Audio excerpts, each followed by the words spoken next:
Yeah, somewhere between the diapers and the last kid, the youngest kid gets to grade school. That's a lot of stuff that just is chaos, and we lost track of each other during that time.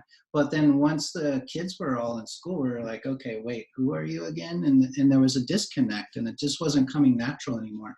And then, like Tawnya said, we were looking for answers. And how many, maybe we're not the only ones, hopefully, but have you ever gone to a couples weekend, and then they have the sex talk on the agenda, but then what if you're like us, we got to the sex talk and we're like, really, that's it? That doesn't really help us. It was like either boring or just like not really useful, not practical, not like, okay, how do we use this tonight? I mean, that was a bunch of good, stories. It was theory. Yeah, and then I remember we were at one marriage conference and they were doing the sex talk and we were all excited. So we're going to get some good information.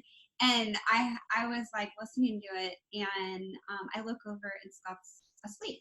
He's head bobbing during the sex talk. He's like, it was really and it was so boring. It was so boring. And we're both like, I'm like, that's pretty bad. And I looked around the room and it was pretty much the same thing.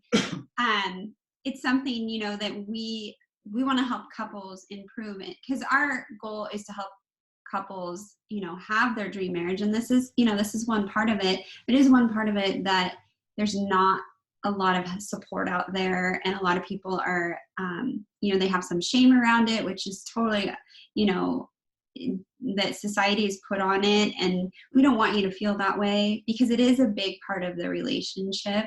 And so we want to help you guys tonight with this area of your relationship. So let's get started.